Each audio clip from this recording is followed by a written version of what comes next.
Venu dans cette salle de spectacle de Gaillac pour ce grand débat que nous avons souhaité organiser. Vous allez pouvoir vous exprimer conformément aux questions qui sont posées, aux questions que vous posez. Et nous avons le plaisir d'accueillir Didier Gardinal, qui est le coordinateur départemental pour co-animer ce grand débat. Donc ne perdons pas de temps. Et il va vous expliquer, M. Gardinal va vous expliquer le déroulement de ce grand débat, en espérant que les échanges soient intéressants, partagés, et que l'on puisse noter toute une série de doléances que vous posez. C'est fait pour ça. Donc n'hésitez pas à vous exprimer. Nous ferons passer un micro à tous les gens qui veulent s'exprimer, conformément aux règles que nous fixons, qui ont été fixées par ce grand débat. Je vous laisse la parole, M. Gardinal, et bienvenue à Gaillac. Merci, Monsieur le maire. Mesdames, Messieurs, donc, merci de votre présence.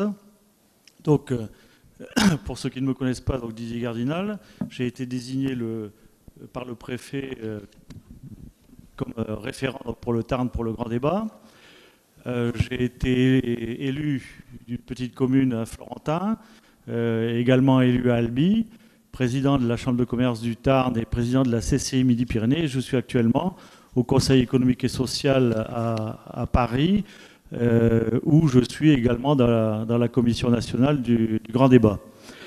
Donc, le principe, c'est de débattre et moi d'animer de façon tout à fait neutre.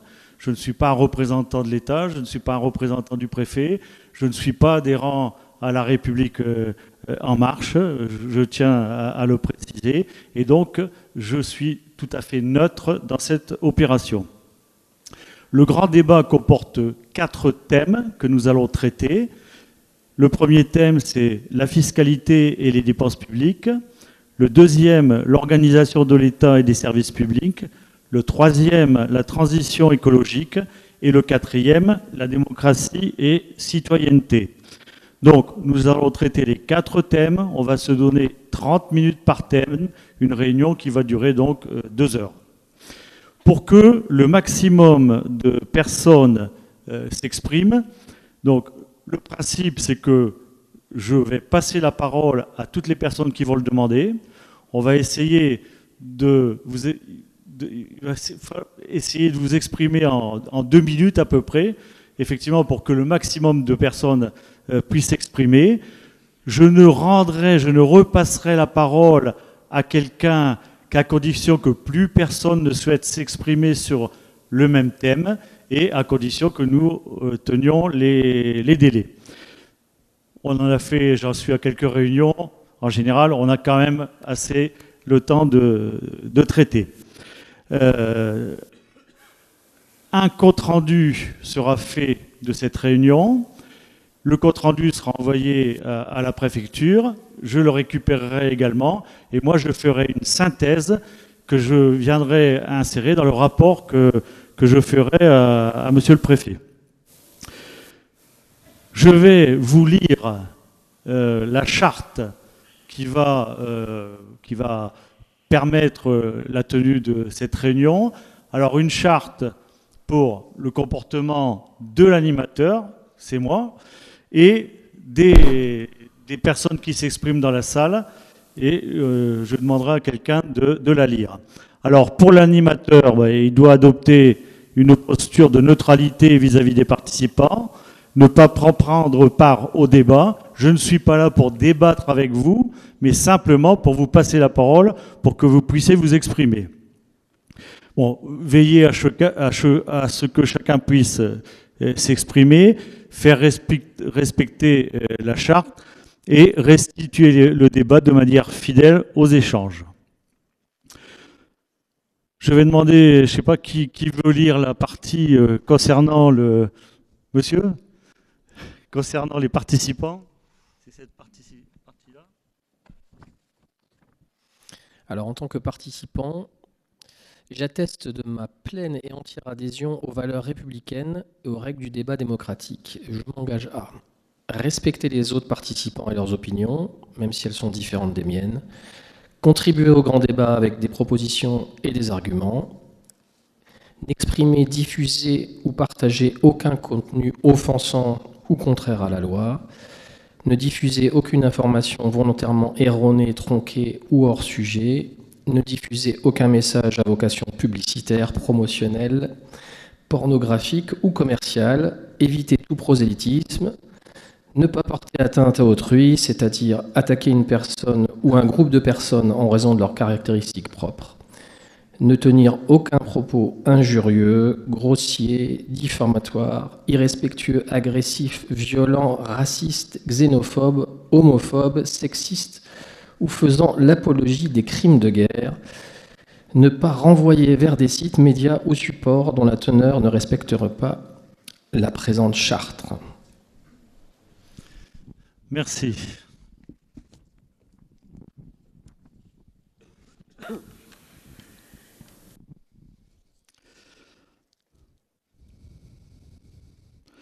Bien. Je dois vous signaler également que la réunion est enregistrée, qu'elle est retransmise aussi sur une radio et que la presse est présente. Qu'un cahier de doléances est au fond de la salle dans une urne, que vous pourrez aussi, après réflexion, continuer à vous exprimer sur le site du Grand Débat, granddébat.fr. Et voilà, je pense que dans l'introduction, je vous ai tout dit. Est-ce qu'il y a des questions préalables? Oui? Il faudra un micro. Oui, j'aurais des remarques à faire par rapport au débat, si vous me le permettez. Mesdames et messieurs, la raison d'être du débat auquel nous sommes conviés ce soir n'est pas du fait de M. Gardinal, référent départemental du grand débat ici présent. Il n'est pas plus le fait de M. le maire, qui nous accueille ce soir dans une salle publique.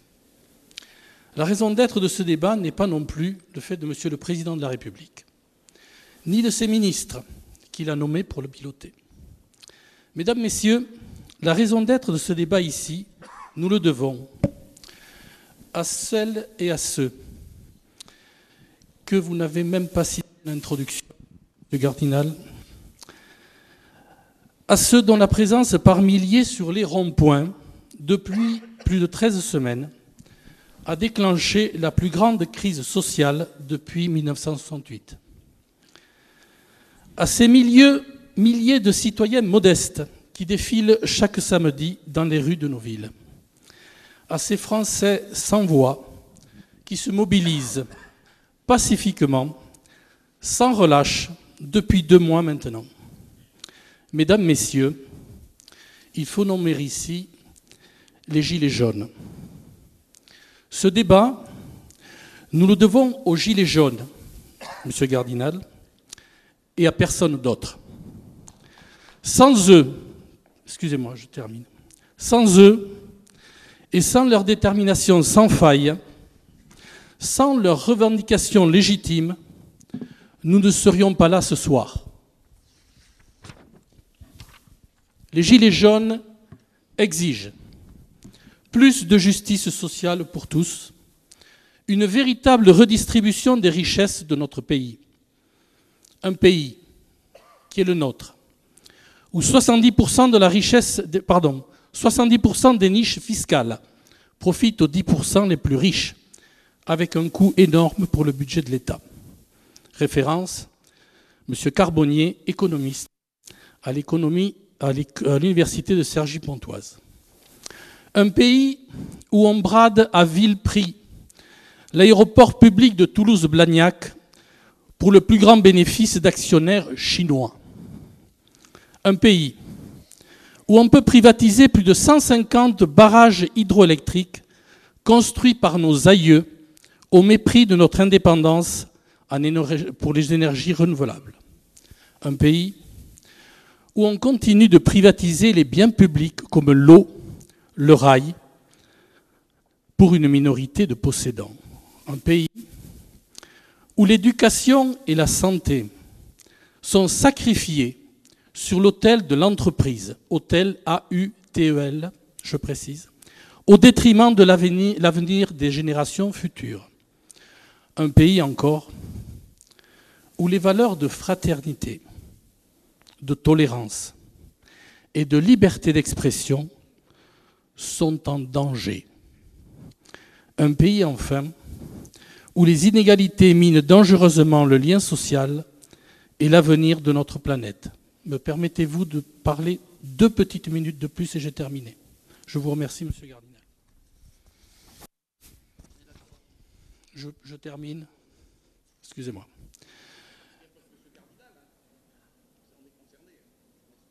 Oui, tout à fait. Si vous me le permettez, puisque c'est vous qui animez le débat. Mais Monsieur le Président de la République nous parle de grands débats. Mesdames et messieurs, quel grand débat! La seule autorité indépendante, légitime, capable d'assurer la neutralité d'un débat public en France est, de par la loi, la Commission nationale du débat public, créée par la loi Barnier de 1995 et dont les compétences ont été élargies par la loi du 2 mars 2018. Dans un État de droit, comme la France, un débat honnête ne peut être piloté par un responsable public, comme ici ce soir, ou par une quelconque autorité politique. Cette loi et les règles du débat public s'appliquent à tous, y compris le président de la République. Personne n'est au-dessus des lois.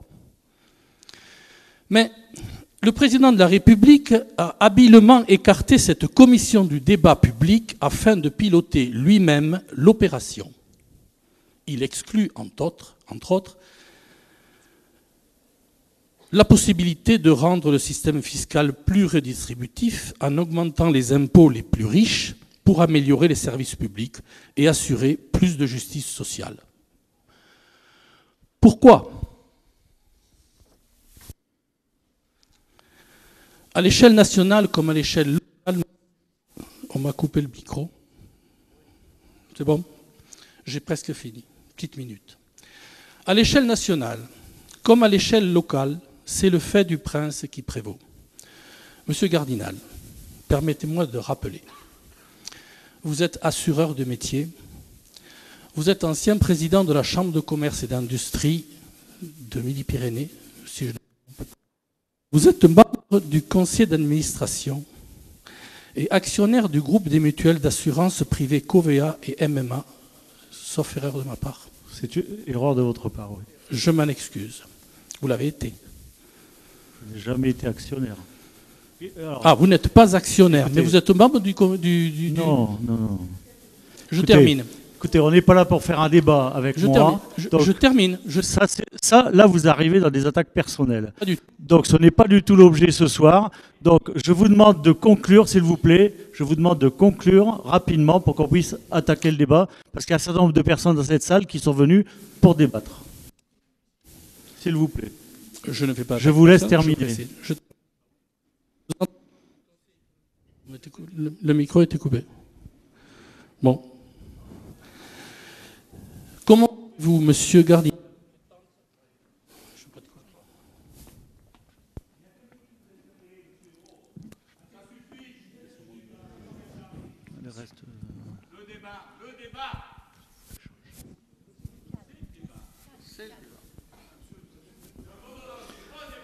Vous terminez, s'il vous plaît. Je vous remercie. Comment pouvez-vous prétendre rester neutre dans ce débat qui met en cause les privilèges fiscaux des plus riches sur les plus modestes d'entre nous ? Comment pouvez-vous soutenir l'organisation d'un débat en tant que patron, alors que plus de 150 millions d'euros ont été octroyés en 2017 par l'État aux grands groupes comme le vôtre avec nos impôts, pratiquement sans aucun effet sur l'activité économique? Rapport Kéran 2013, Clément Charbonnier et Gérard Damanin au BFM. Quelle peut être votre vision de la protection sociale, alors que vous représentez les mutuelles privées dont les frais de gestion ont été dénoncés par la Cour des comptes à Que Choisir et qui ont des frais plus élevés que tout ce qui est de la protection sociale? vous êtes en train de dire, alors là, vraiment des âneries, si vous connaissiez mon parcours.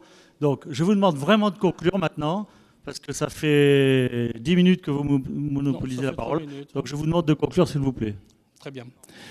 Vous n'êtes pas, comme vous le prétendez, neutre sur ce débat. Vous avez déclaré sur France 3.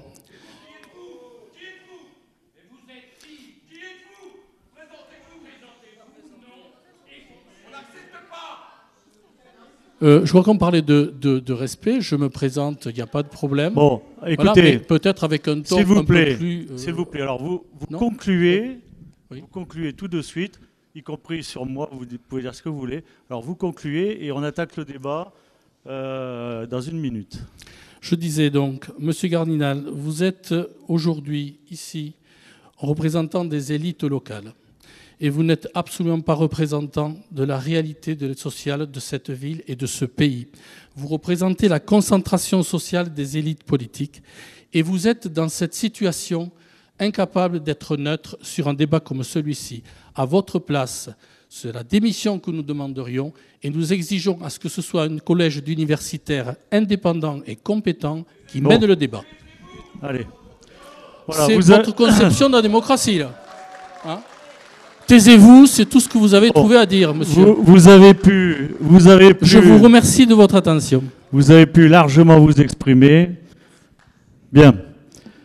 Donc, je vais donc démarrer le débat.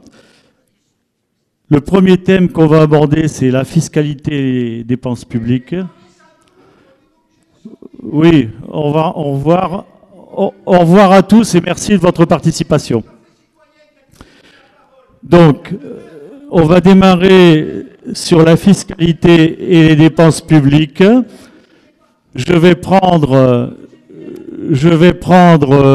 les premières demandes d'intervention. Je vous demanderai de vous présenter comme ne l'a pas fait ce monsieur, de donner votre nom, votre prénom.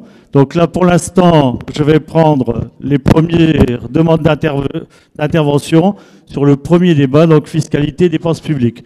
Qui veut s'exprimer sur ce débat? Vous me donnez votre prénom? Rémi. Alors, Rémi. Ensuite, votre prénom? Bienvenue. Le monsieur là-bas? Camille.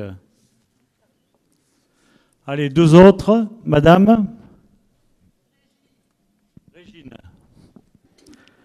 Régine, et un 5e? Willy.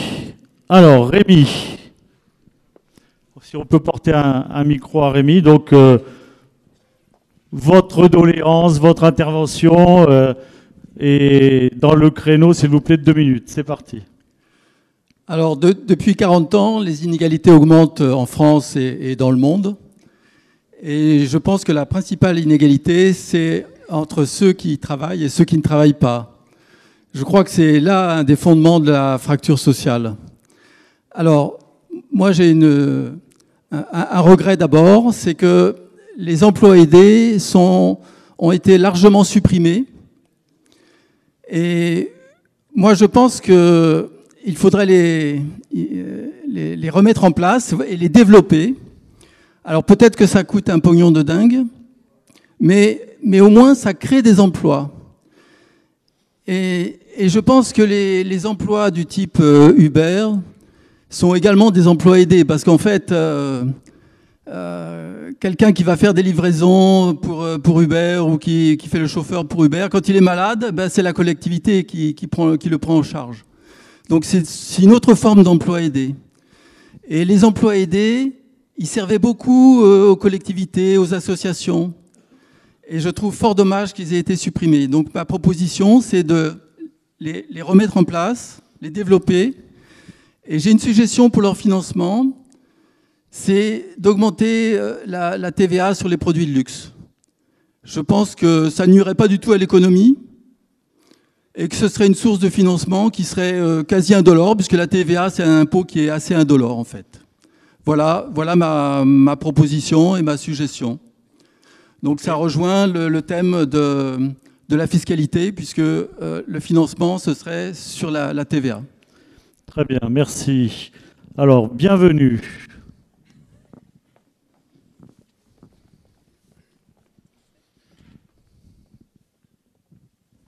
Merci. Oui.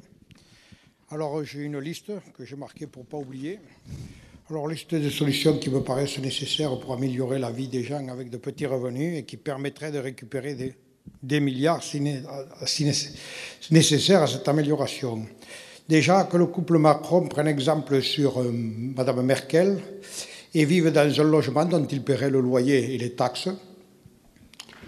Que leurs repas soient payés, comme tous les Français, par leur salaire, avec une seule femme de ménage. J'estime qu'il y a trop de ministres. En Allemagne, ils en ont 8, bon, une dizaine. Supprimer aux ministres leurs chauffeurs et leurs voitures, avec de fonction, avec leurs chauffeurs et tout. On parle d'écologie. Ça consomme des carburants, donc ça pollue. Il y aurait moins de véhicules. Trop de secrétaires d'État aussi, en diminuer. Trop de députés. Disons qu'on ne les voit jamais. On voit plutôt le maire, mais le député, on le voit rarement, ou jamais. Baisser le salaire de toutes ces personnes mentionnées ci-dessus. Les relais, on peut les faire avec messieurs les maires. Ensuite, il y a la fraude à la carte vitale. Ça a été dit sur LCI par un homme politique dont je ne me souviens pas le nom, 15 milliards d'euros. Donc, pour éviter cela, donner un emploi, par exemple, à des personnes avec un handicap léger, pour vérifier régulièrement les cartes vitales qui sont en circulation. Les cartes vitales servent souvent pour toute une famille. Il y a également la carte CMU que l'on donne sans être trop regardant. J'ai eu un exemple il y a quelques années, je ne dirai pas le nom, je ne me rappelle plus, mais où je connaissais un chef d'entreprise qui a été voir son employé à l'hôpital, c'était à Mazamet, et il connaissait bien son employé. Quand il est arrivé à la chambre qu'on lui a indiquée, il a trouvé une personne qui n'était pas la personne de son employé. Donc, manque de vérification. Ensuite, oui, pour corroborer mes dires ci-dessus, voilà le bilan. Au 15-11-2018, 120 milliards d'excédents en Allemagne pour arriver au 31-12-2018. En France, au 15-11-2018, nous avions un déficit de 80 milliards pour arriver au 31-12-2018. Voilà. Merci. Et ensuite, penser aux retraites, augmenter les retraites des petits salaires. Alors, Camille.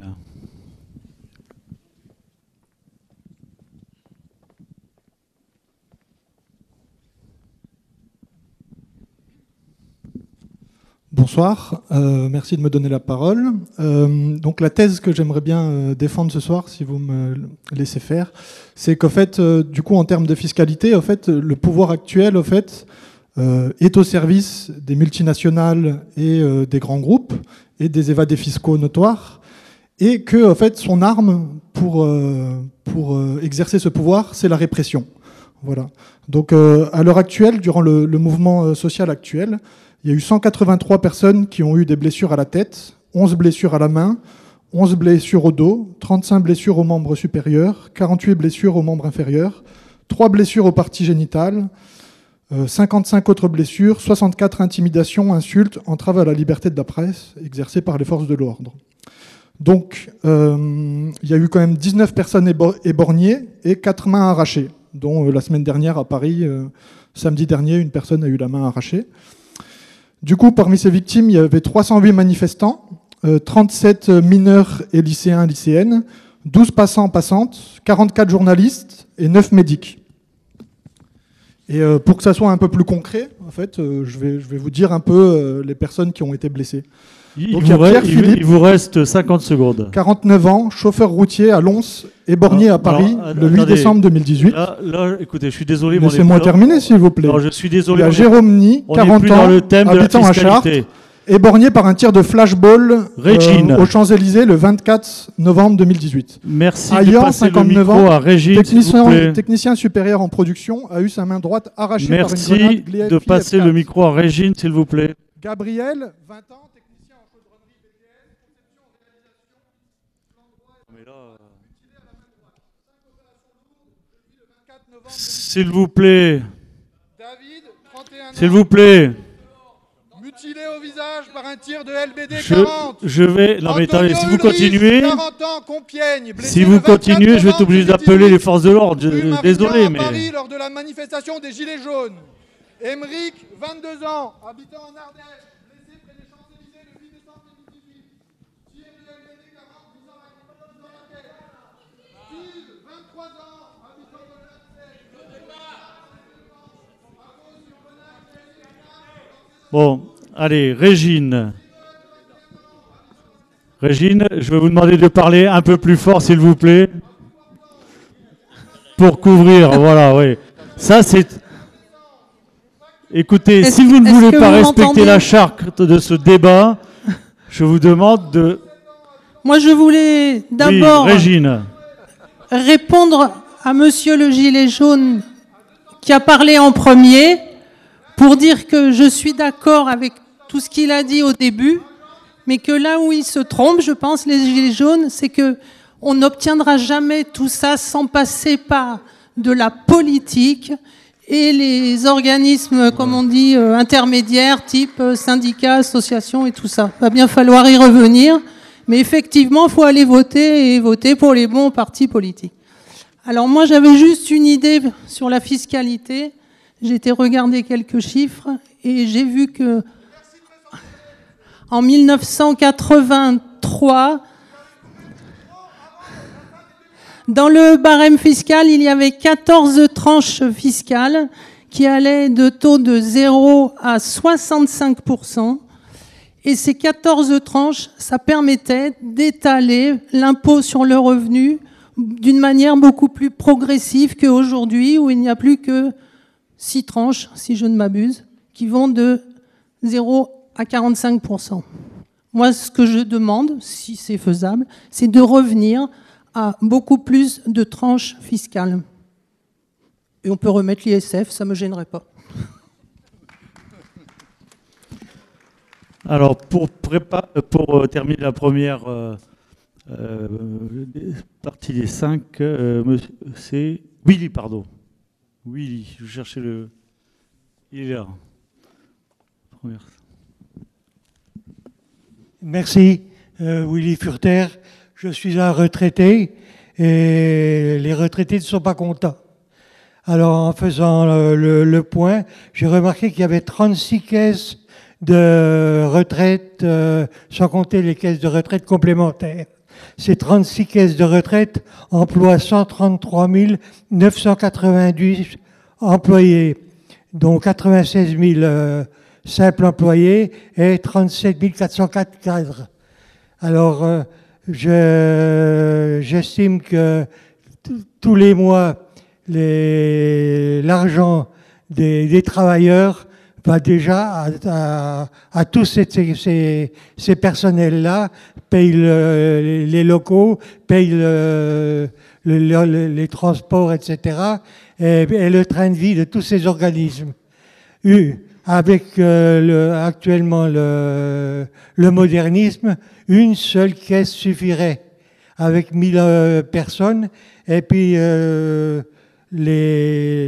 les autres pourraient être employés dans les 36 000 communes, parce que les fonctionnaires sont des gens qui savent compter, qui savent parler couramment le français, et ils pourraient servir dans les petites communes à remettre les classes primaires en activité, et puis solutionner beaucoup de problèmes d'éducation. Merci. Allez, je prends 5 autres personnes sur le même sujet, la fiscalité, les dépenses publiques. Alors, madame, oui, là-bas, il y a une main qui... Le prénom ? François. François.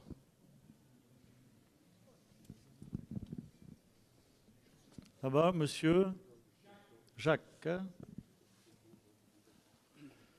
Pas d'autres Bernard. Et Thierry.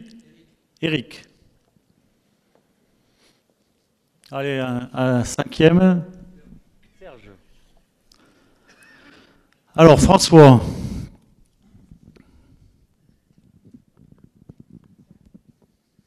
Alors, par rapport à la fiscalité, je voudrais aborder le sujet de l'évasion fiscale.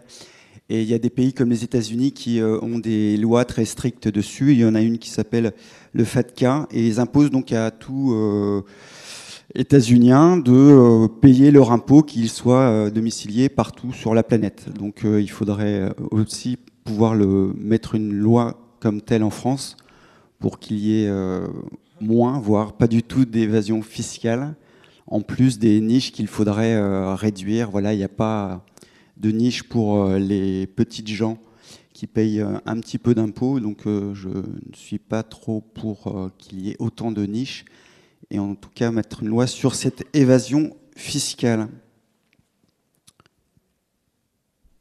Merci.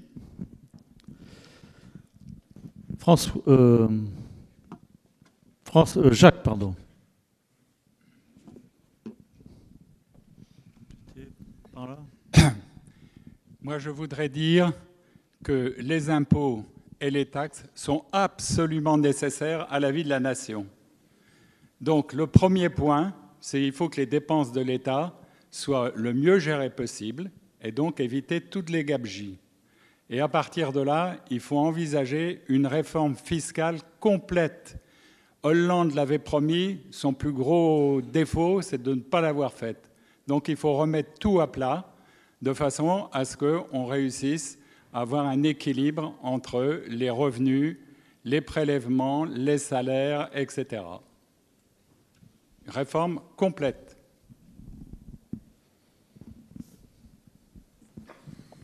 Bernard.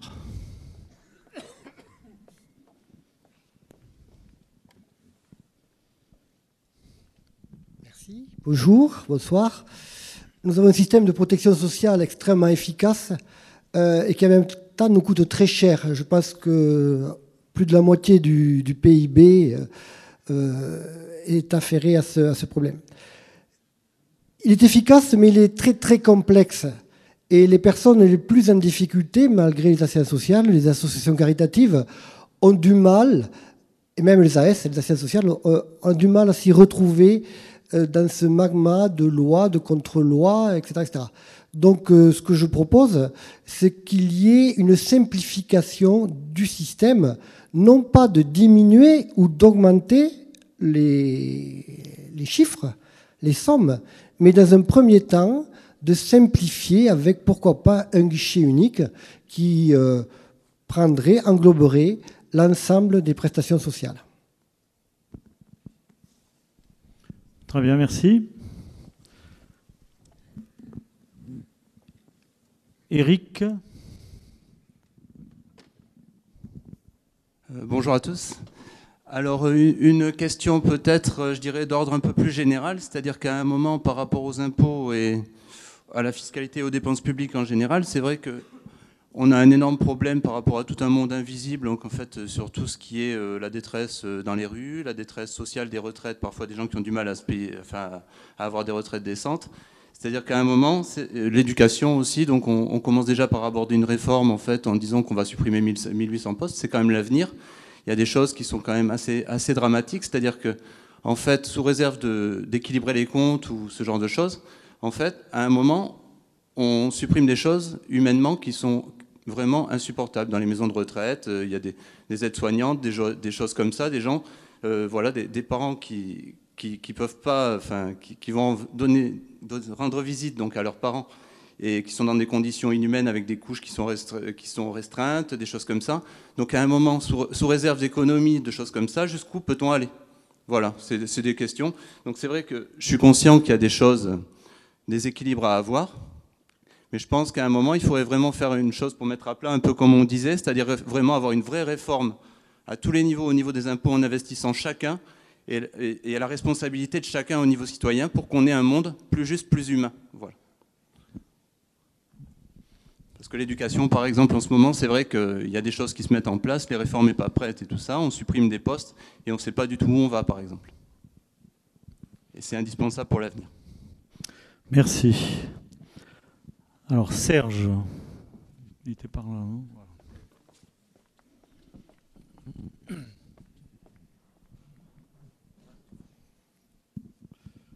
Oui, bonjour à tous. Dans le cadre de l'organisation administrative de l'État, dans le cadre de l'organisation administrative de l'État et surtout de la réduction des dépenses publiques, il serait intéressant d'aller voir un petit peu du côté des agences de l'État. Ces agences de l'État, elles sont actuellement recensées, tant bien que mal par l'inspection des finances, de 1244. C'est des EPCI, des EPA, tout le monde connaît tout ça, etc. Je ne vais pas faire la liste exhaustive, ça a déjà été assez long. Le budget de ces agences de l'État est de 52 milliards d'euros. Ce n'est pas négligeable. Si on a un certain nombre de ces agences qui sont effectivement intéressantes et productives, d'autres, on ne sait pas très bien ce qu'elles font. Certaines ne se sont pas réunies depuis plusieurs années. On ne connaît même pas le budget. C'est un flou artistique énorme. Donc, en réorganisant, en concentrant, etc., on pourrait gagner, d'après les experts, plus de 20 milliards d'euros. Donc, vous parlez de l'évasion fiscale qui est énorme, mais là, il y a quand même du grain à moudre. Vous prenez l'AFPA, qui est l'Agence pour la formation pour adultes. Déficit 512 millions tous les ans. Pourquoi ? Vous prenez d'autres... Je vais vous citer juste deux... Je tourne mes pages.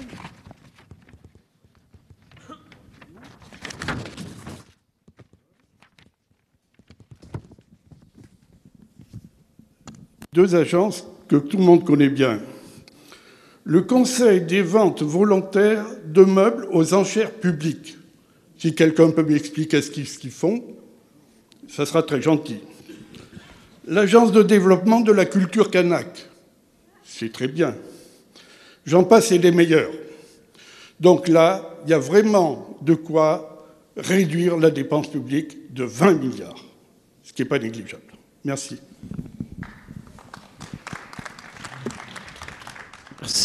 Merci.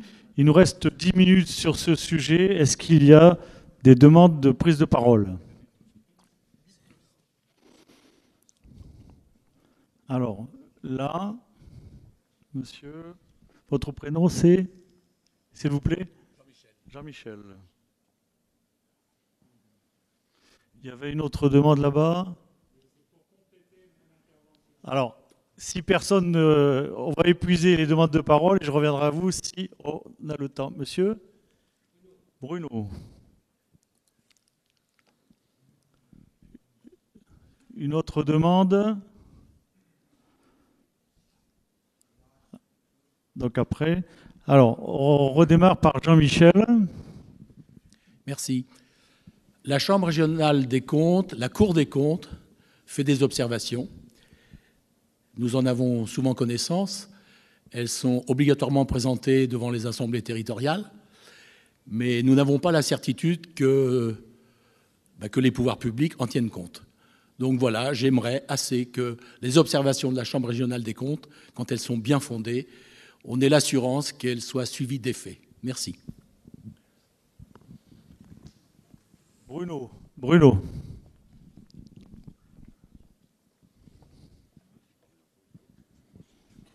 Merci. Oui, moi je suis assez d'accord avec l'intervention de tout à l'heure sur le fait que les impôts sont nécessaires. C'est une évidence. En principe, enfin pour moi, les impôts, ça permet normalement à chaque citoyen d'avoir une couverture, enfin des prestations sociales de niveau, de bon niveau. La question qui est posée, pour moi, ce n'est pas de savoir quel impôt est à diminuer ou à supprimer en échange d'un service, mais plutôt de permettre à avoir une imposition plus juste pour qu'elle soit mieux acceptée. Aujourd'hui, on s'aperçoit que la fiscalité, elle pénalise les moins aisés, les familles les moins aisées, par le poids important de la TVA. Et à l'inverse, elle favorise les plus aisés avec la suppression de l'USF, avec la fiscalité sur les revenus du capital qui est quand même assez faible. Et c'est dans ce sens-là, je pense qu'il faudrait qu'il y ait un effort qui soit fourni. Ok, merci. Est-ce qu'avant de repasser la parole à ceux qui sont déjà intervenus, il y aurait Madame Mireille? D'autres demandes? Non? Alors je vais reprendre les deux prénoms, Jacques et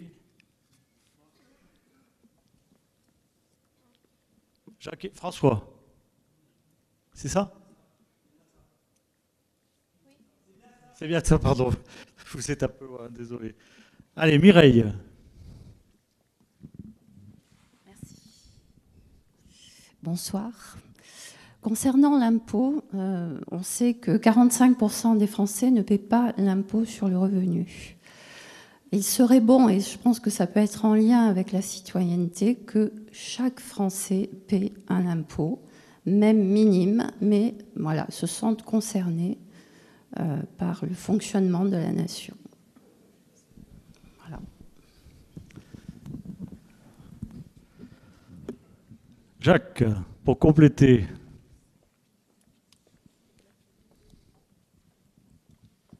Merci.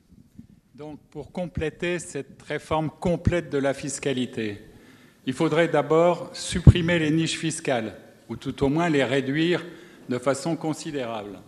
La deuxième chose, c'est qu'il faudrait combattre l'évasion fiscale.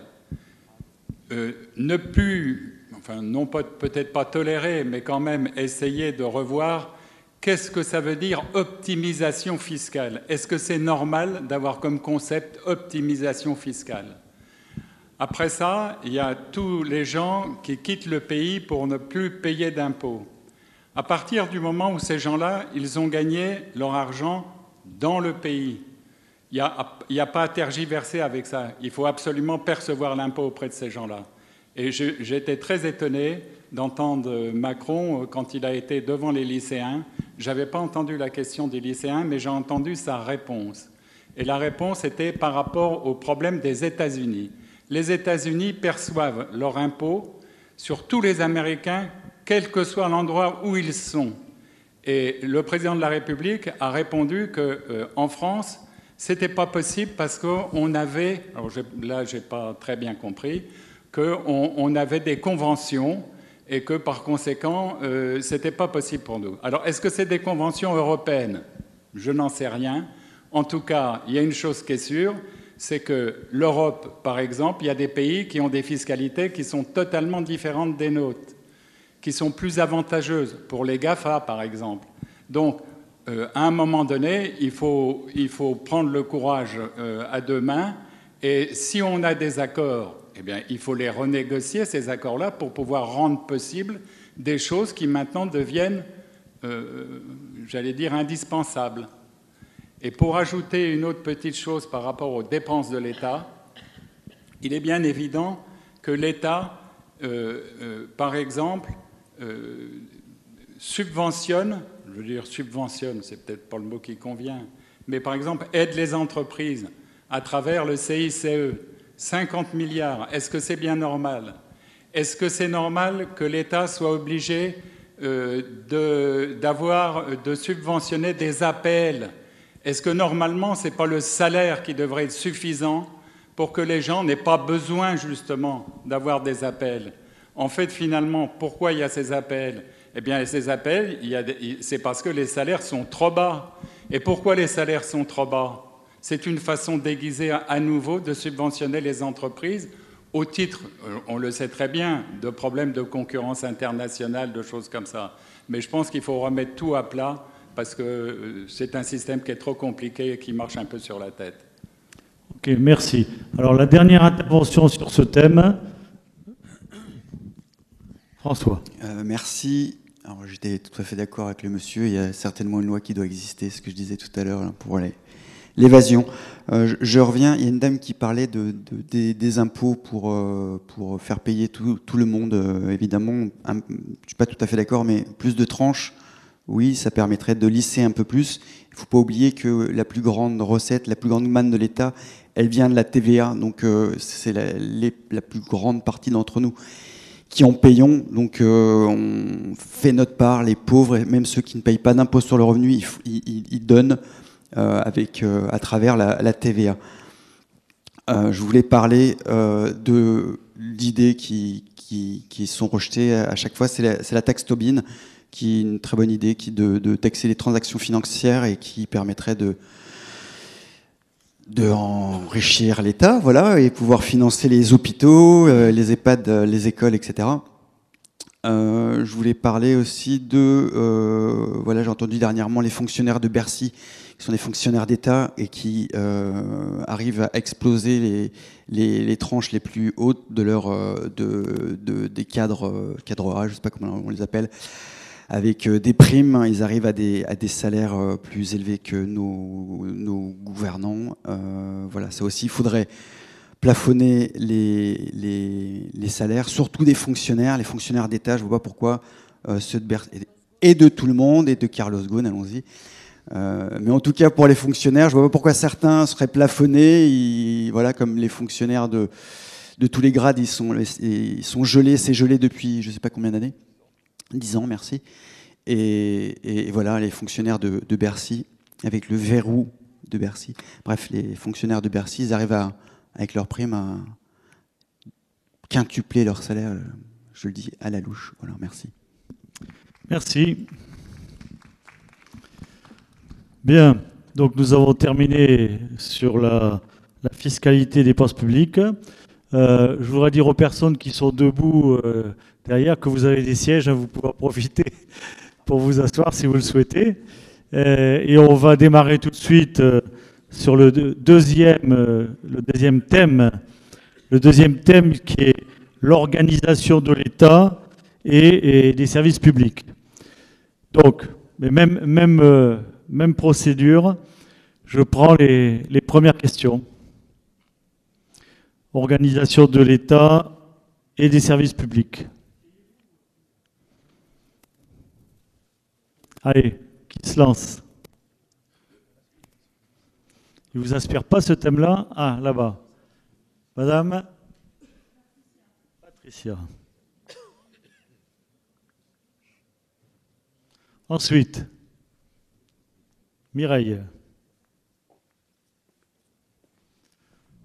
Allez.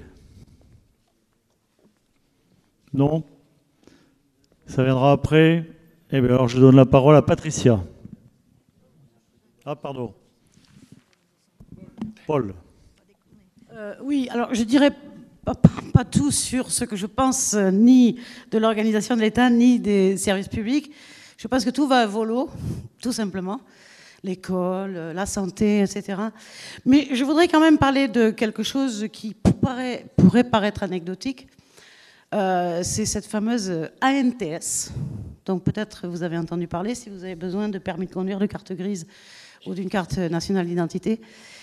Moi, ça fait 2 ans que je galère avec l'ANTS. Finalement, je me suis retrouvée à la préfecture d'Albi après avoir essayé d'appeler, mais c'est pas possible, on ne peut plus parler, c'est un service public quand même. Les cartes d'identité, les permis de conduire, les cartes grises, tout ça, ça fait partie disons, des choses que le service public devrait pouvoir nous aider à nous dépatouiller dans ces problèmes-là. Donc, mon problème est apparemment impossible à résoudre. Et la dame, nous étions 4 devant l'ordinateur, 4 personnes finalement, toute la préfecture est arrivée. Et elles m'ont dit, écoutez, il y a 80% des gens pour qui ça marche bien, et il y a 20% de gens pour qui ça ne marche pas, et pour cela, il n'y a rien à faire. Pour moi, c'est le permis de conduire. C'est pas grave, je conduis prudemment, je vais essayer de ne pas me faire arrêter, mais bon, quand même, j'ai le permis de conduire, je précise, j'ai tous mes points, je précise. C'est juste un problème que je ne l'ai pas eu en France et que j'ai des problèmes pour le récupérer. Bref, tout ça pour dire qu'on supprime des services qui sont absolument indispensables. Ça, c'est juste un tout petit exemple, la NTS. Alors après, si je voulais parler de la santé, de l'école, j'en finirai pas.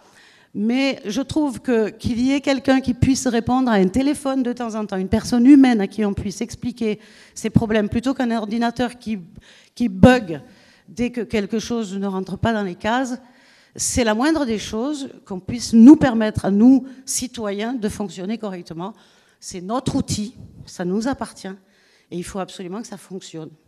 Donc, remettre en place des services qui ont disparu, par exemple, une préfecture, tout simplement. Je vous remercie. Merci. Alors, Mireille.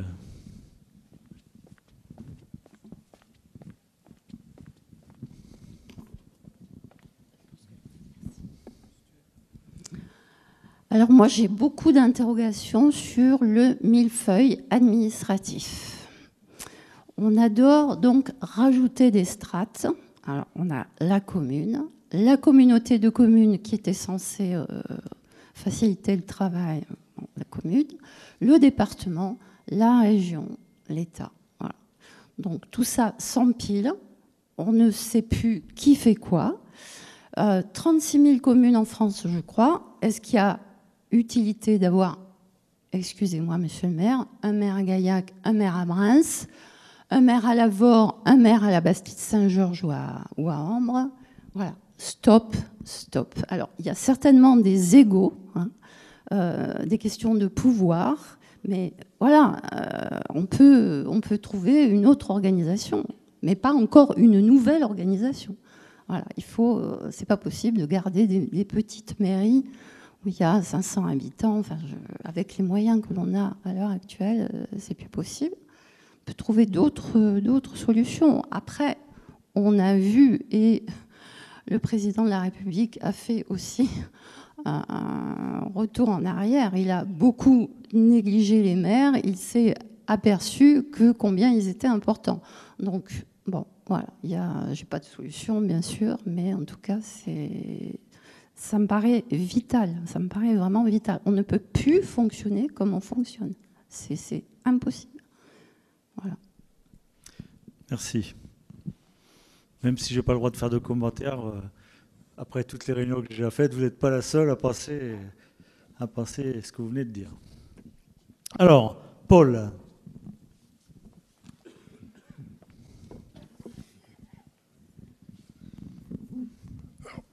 Je suis élu municipal à Gaillac.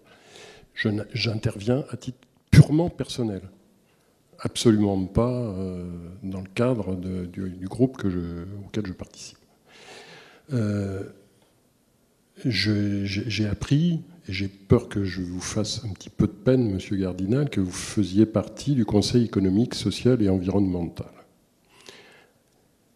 Le Conseil économique, social et environnemental est un organe de l'État, mais consultatif, alors que les autres sont délibératifs, le Sénat et l'Assemblée nationale. C'est un conseil qui siège au Palais d'Iéna, où il y a un certain nombre de représentants de toutes les sensibilités sociales et économiques du pays, généralement des gens retraités, qui ont une petite indemnité qui n'est pas énorme par rapport à ce qu'on a évoqué sur les salaires ministériels ou les salaires de hauts fonctionnaires. Par contre, il y a une administration du Conseil économique et social qui a le privilège d'avoir le plus haut taux d'absentéisme de la fonction publique d'État, ce qui est un scandale, et d'avoir par ailleurs comme travail de sortir, excusez-moi, et je ne veux pas vous faire de peine, quelques rapports annuels qui sont rarement lus et de toute façon qui, au niveau du gouvernement, sont rarement appliqués. À quoi sert le Conseil économique, social et environnemental? Au vu de ces résultats depuis plusieurs années, j'estime qu'il ne fait pas son travail et que si on le supprimait, ce ne serait pas grave. Ça ferait 500 millions d'économies par an. Quand on cherche des économies, ce ne serait pas plus mal. On louerait le palais d'Iéna et ça rapporterait une location. Excusez-moi de vous le dire, mais on n'en a pas besoin du Conseil économique, social et environnemental. Il y a suffisamment d'agences, on vient de le voir, il y en a la moitié qu'on pourrait supprimer. Il y a suffisamment de services qui peuvent rendre service au gouvernement et à l'État dans tous les travaux qu'on leur demande pour avoir un conseil économique, social et environnemental. Je vous remercie.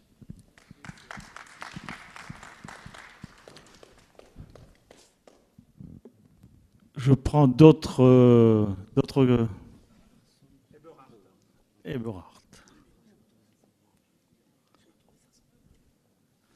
D'autres demandes d'intervention? Alors, monsieur, Michel. Ensuite, Eric. J'ai vu, toujours, je vais finir par retenir vos prénoms. Jacques.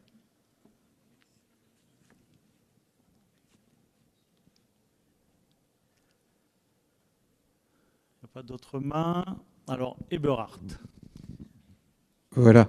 Je voudrais parler parce que j'ai entendu une dame se poser beaucoup de questions sur les petites communes avec leurs conseils municipaux, les maires, etc., qui font pléthore. Mais je voudrais défendre justement ces petites communes que je connais parce que j'ai été les visiter. Il faut savoir que beaucoup de petites communes où il y a peut-être 100 habitants, le conseil municipal, c'est aussi une sorte de gens, de conseillers qui vont faire beaucoup de travail bénévole, qui ne seraient pas pris en charge si on ne faisait qu'une communauté de communes. Ainsi, parce que dans les communautés de communes, dès qu'on va vouloir faire une activité, eh bien, on va tout de suite employer des gens et ça va coûter. Donc en fait, c'est un facteur, je dirais, aussi de réduction des coûts d'avoir des conseillers municipaux. Michel.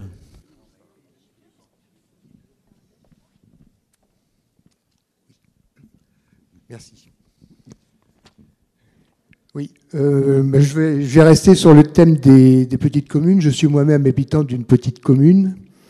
Et ce que je souhaiterais, c'est en fait que l'on maintienne, on fasse le maximum pour maintenir sur place les administrations locales dans les petites et les moyennes communes, les perceptions, les tribunaux, etc., qui disparaissent partout, et afin que tous les gens puissent y avoir accès normalement et ne soient pas obligés de faire 30 ou 50 km pour y accéder. De même, pour maintenir les hôpitaux, cliniques, maternités dans les villes moyennes, parce qu'on voit qu'elles disparaissent aussi. Alors, sur un plan plus général, je souhaiterais que l'État reprenne la maîtrise de la direction du pays et qu'on ne permette plus à une commission européenne composée de personnages pas élus, mais cooptés, et qui dirigent notre pays au détriment de nous. Je souhaiterais aussi que l'on cesse d'organiser la suppression de l'argent liquide. On le fait subrepticement, mais c'est quand même le cas. Et on le remplace par des systèmes de paiement dématérialisés, sans contact ou autres, qui ne sont rien d'autre que des moyens de coercition et de contrôle de tout le monde. Et ce serait quand même mieux de redonner aux Français la liberté de payer leurs achats simplement comme ils le veulent. Enfin, mais je crois que ça a déjà été évoqué, arrêter de brader les richesses de la France. Bon, Alstom nucléaire aux financiers américains de General Electric ou l'aéroport de Toulouse aux triades chinoises. Bon, Alcatel, on va peut-être vendre aussi le Mont-Saint-Michel ou le château de Versailles, c'est déjà en pourparlers. Et enfin, pour ce qui est des petits villages où j'habite, il y a des personnes âgées qui ont des voitures qui ne sont pas vraiment récentes et des gens qui n'ont pas vraiment de gros moyens. Je pense qu'ils devraient rester sur l'ancien contrôle technique pour les véhicules parce que de toute façon, les gens n'auront pas les moyens d'en acheter des neufs. Que ça serait bien de ne pas nous obliger, ce qui est prévu dans les 10 ans, ne pas nous obliger à remplacer notre véhicule actuel par un plus cher fonctionnant à l'électricité. Et ne pas nous contraindre non plus à remplacer notre chauffage au gaz ou au fioul par un beaucoup plus cher, utilisant aussi l'électricité. Tout ça pour faire la promotion d'EDF, qui n'a pas besoin de ça pour vivre. Voilà, merci.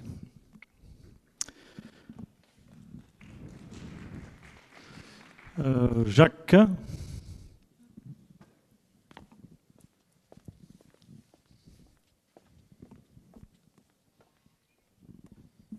Merci. Oui, juste une petite interrogation sur le report État, citoyen et informatique. Je trouve qu'on fait beaucoup trop intervenir l'informatique dans les rapports entre le citoyen et l'État. Il y a des gens qui maîtrisent mal cet outil-là, et donc par conséquent, je ne vois pas pourquoi on les pénaliserait, ne serait-ce qu'au niveau du paiement de l'impôt, où celui qui ne peut pas payer en utilisant l'informatique va avoir une petite pénalité financière. Moi, je trouve que c'est absolument inadmissible. Les citoyens ont besoin d'avoir un rapport avec les fonctionnaires de l'État, un rapport direct. On sait que c'est une demande, et ça a été d'ailleurs peut-être un des trucs positifs dans les Gilets jaunes, c'est que les gens ont besoin de se rencontrer. Voilà. Et le fait de leur envoyer des démarches informatiques pour régler leurs problèmes, ben, je trouve que ça ne devrait pas être systématique. D'accord. Merci. Est-ce que j'ai oublié quelqu'un? Allez. Est-ce qu'après, il y aura d'autres prises de parole sur ce thème-là? Michel. Bien. Un mot, donc, là, sur le dernier, on le voit aussi, c'est difficile, je pense, de distinguer aussi l'organisation de l'État et les dépenses publiques. Et donc, voilà. Donc, en tout cas, par rapport à ce qui a été dit sur les mairies, les petites agglomérations, à mon avis, c'est important, de toute façon, par rapport aux mairies et aux choses comme ça, de garder un lien, parce qu'il y a énormément de choses à gérer au niveau local. Les gens sont au courant de ce qui a changé et tout ça. Je pense que et au niveau humain aussi, c'est-à-dire que si on se retrouve avec des grosses structures qui gèrent que des grosses villes, c'est vrai qu'il y a quand même des petites agglomérations qui, à mon avis, qu'il faut conserver, parce que peut-être que demain, justement, par rapport à la transition énergétique, on va y venir aussi. Il y a peut-être des choses au niveau des petites communes et de la ruralité qui vont être très, très importantes pour l'avenir. Après, pour ce qui a été dit sur tout ce qui va être aussi des... Après, ça, c'est autre chose, mais sur les permis, sur les voitures, je pense que c'est important, parce que, bon, une voiture qui roule, ça c'est vrai que c'est important, qui va rouler, qui va faire 1000 km, on va se retrouver être obligé de la changer parce que les contrôles techniques vont être difficiles. Alors pour acheter une voiture, c'est pas rentable vu toutes les terres rares qu'il faut dans des voitures, toutes les matières premières qu'il faut. Ça, c'est sûr qu'il faudrait que ça soit lié au kilométrage de la voiture. Enfin, ça, c'est un autre détail. Et ensuite, par rapport au rapport direct, moi, j'étais à la Croix-Rouge aussi pour faire des tests par rapport à la... Oh mince, je me rappelle plus les brevets pour le secourisme et tout ça. En fait, il y a une énorme partie de leur temps aussi qui est sur l'accompagnement des gens, parce que justement, par rapport à l'informatique, ils sont obligés d'aider les gens, les personnes âgées, les personnes qui ne savent pas se servir d'un ordinateur, qui n'en ont pas parfois parce qu'ils n'ont pas les sous. Et ça, c'est très important d'accompagner les gens vraiment au niveau... Ça fait partie des services publics indispensables, parce que sinon, on ne peut pas avoir une démocratie qui fonctionne s'il y a des gens qui sont oubliés. Voilà. Donc vraiment, des services de proximité, je pense que c'est très important. Merci. Michel, il est là.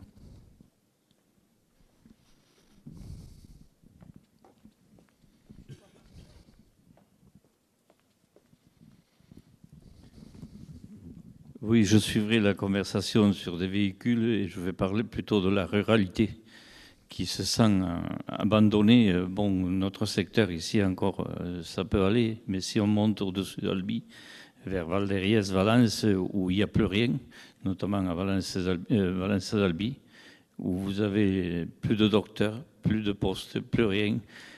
En plus, on parle de l'informatique, c'est des zones blanches, on ne peut pas aller informer les gens avec un ordinateur sur la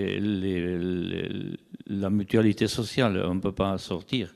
Je m'occupais d'une association, mais on est coincé parce qu'il n'y a pas la diffusion, quoi. Le téléphone portable même ne capte pas Internet, alors c'est quand même difficile. Et puis les véhicules, les contrôles véhicules de ces gens-là qui ont 65 ans, 70 ans, ils ont une vieille 205 qui sert à créer le lien social entre eux sur une commune. Et s'ils ne peuvent plus rouler, c'est fini, quoi. Et c'est là où vont naître les épiceries. Comme moi j'ai connu dans les années 50, vous avez l'épicerie qui passait à la maison, le fourgon, c'est quand même dramatique. Alors pour le pain ou n'importe les choses primordiales, Je sais qu'une dame de Val-d'Ariès m'a dit qu'entre Valence et Val-d'Ariès, elle avait fait 40 km pour faire partir un recommandé. Parce que la poste, elle était ouverte de telle heure à telle heure, et le recommandé, il fallait le faire partir. Elle est venue à Saint-Jury pour faire partir un recommandé. Donc, il y a des choses qui sont pas... Ça pourrait se faire par Internet, mais c'est des zones blanches. Voilà, il y a beaucoup de travail à faire dans ce sens-là, quoi. Merci. Ok, merci. Bien, sur ce thème... Pardon. Est-ce qu'il y a quelqu'un qui ne s'est pas exprimé, qui veut prendre la parole sur ce thème? Non? Alors, où? Alors, monsieur le maire, qui est citoyen, hein, donc... Oui, en qualité de citoyen. Alors, simplement pour reprendre certaines réflexions des uns des autres, on voit effectivement que depuis pas mal de temps, l'État, pour réduire son train de vie, a fermé un petit peu ce lien avec les citoyens. Les mairies les conservent, et les conservent de plus en plus, parce qu'ils voient effectivement le manque de rapport, le manque de lien qu'il y a entre les services de l'État. Madame disait, ou monsieur disait tout à l'heure, pour les cartes grises, il faut passer sur Internet, quand on a Internet, puisque souvent, et là je rejoins monsieur sur les zones blanches, il y a d'énormes problèmes aussi à résoudre, et ça ne va pas assez vite aujourd'hui, parce qu'on ferme d'un côté les services, donc on casse le lien avec des personnes, et on dit passer sur Internet. Et souvent, les gens n'ont pas Internet, ou pas suffisamment, je parle dans les zones blanches, donc c'est le chat qui se mord la queue. On dit il faut passer sur Internet, mais Internet ne marche pas. Et tout ça crée un flou, tout ça crée une tension avec la population qui n'arrive plus à avoir le renseignement nécessaire, à avoir quelqu'un.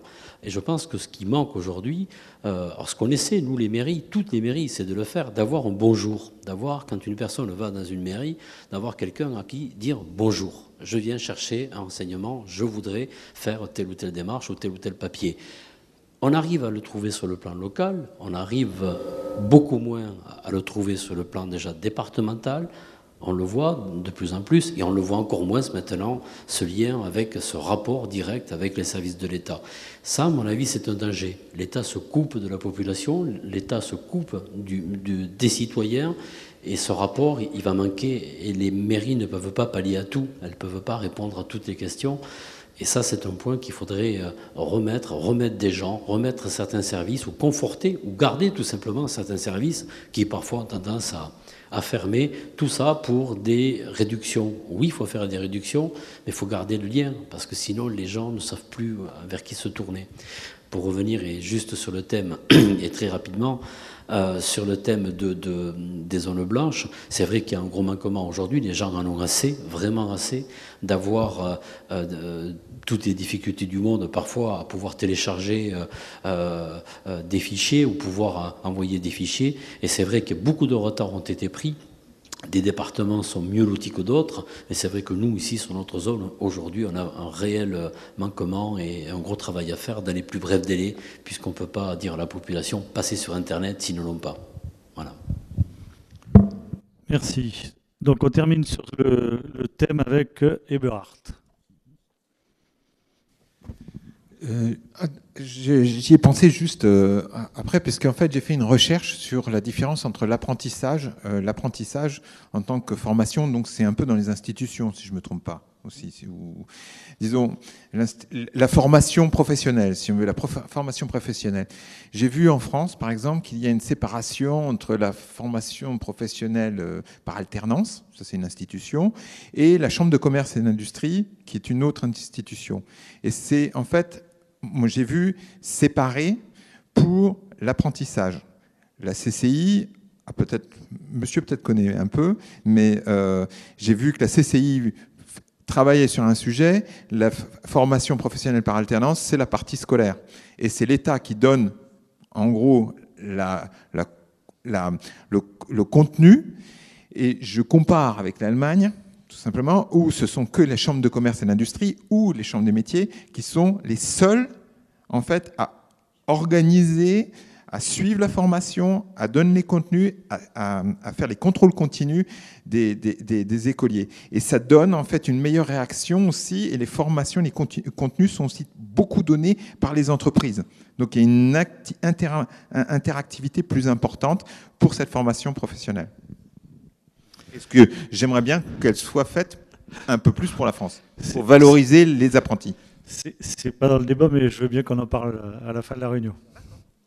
Bien, sur ce sujet-là, donc on a terminé.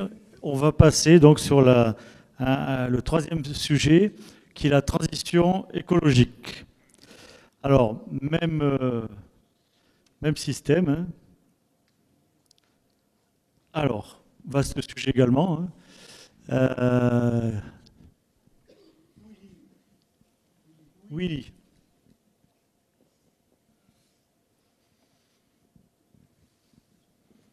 Michel.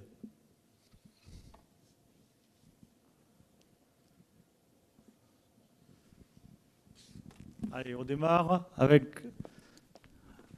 Alors, on démarre avec Willy. Merci.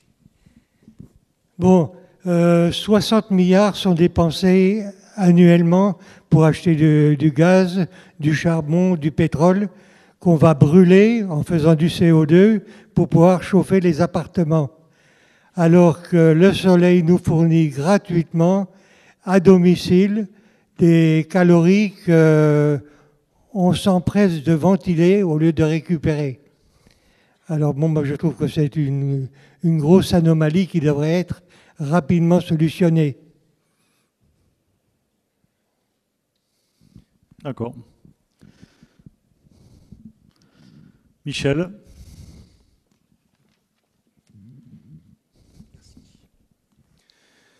Oui, alors sur le plan de l'écologie, en fait, je voudrais évoquer le problème des ondes électromagnétiques pour demander que l'on protège les enfants des téléphones portables, tablettes et les autres jeux connectés, que l'on réduise les expositions aux ondes pour tous, que l'on permette le vivre ensemble pour les électrosensibles aussi, puisqu'il y a de plus en plus de gens qui deviennent ou qui sont déjà électrosensibles, c'est-à-dire malades des ondes électromagnétiques. Que l'on garantisse la transparence et la concertation dans le déploiement de ces technologies, en disant aux gens ce que c'est que les antennes relais que l'on implante à côté de chez eux, par exemple, et quelles sont les conséquences de ces antennes relais. Que l'on respecte le droit de refuser des technologies les plus invasives, les objets, les compteurs communicants, les objets connectés qui sont maintenant mis en série sur les machines à laver, les téléviseurs et les frigos, et les compteurs Linky, par exemple. Et enfin, que l'on ordonne un moratoire sur l'installation de la 5G et une véritable étude sur ses conséquences sur notre vie et notre santé. Parce que la 5G, elle nous est présentée comme le paradis sur Terre, et ça va ressembler à un paradis verdâtre, c'est-à-dire qu'on va être dans un noyer, dans un brouillard d'ondes, avec des satellites, 20 000 satellites qui vont tourner dans le ciel autour de nous, et des antennes relais tous les 250 à 500 mètres pour les voitures connectées. Donc il serait bon que les gens au moins sachent à quoi ils s'engagent. Voilà, merci. Merci. Des intervenants? Patricia.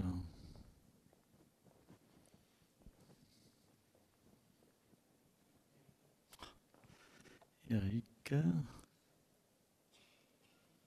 Alors, Patricia. Oui, alors comme tout à l'heure, le sujet est vaste, donc on ne va pas s'éterniser.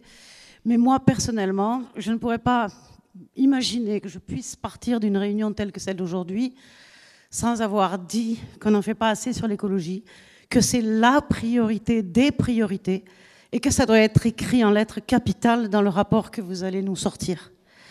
Parce que ce n'est pas la peine de parler d'autre chose si de toute façon, dans 100 ans, il n'y a plus personne sur la Terre. Et jusqu'à ce qu'on me prouve le contraire, en tout cas, les scientifiques nous le disent et nous le répètent, Il y a urgence, c'est grave, et il faut se dépêcher. Donc, je vous le dis, le sujet est vaste, il y a des tas de choses, mais d'après moi, s'il y a un sujet, si on veut parler de nos enfants, de nos petits-enfants et de l'avenir tout simplement, et qu'on ne parle pas d'écologie, qu'on ne parle pas de transition énergétique et de tout ce qui concerne l'écologie, c'est même pas la peine de se réunir aujourd'hui. Voilà. Et Eric, tant que le micro est juste là, il y a un monsieur juste à côté qui veut intervenir, je peux inverser. Allez, alors on laisse le micro là-bas. Oui, merci beaucoup. Ça sera très court. Justement, pour rebondir sur ce que disait Patricia, et par rapport au premier thème qui a été évoqué ce soir, sur la fiscalité, j'ai été étonné de ne pas entendre parler de la dette qu'on va transmettre à nos enfants. Mais justement, si de deux mots, il faut choisir le moindre ou l'inverse, je pense que le risque écologique est nettement supérieur et je préférerais transmettre à mes enfants une planète et à mes petits-enfants et à tous les descendants une planète propre plutôt qu'un déficit nul. Okay. Pardon, une dette nulle. Une dette, excusez-moi. J'avais bien compris. Merci. Alors, on revient sur Eric.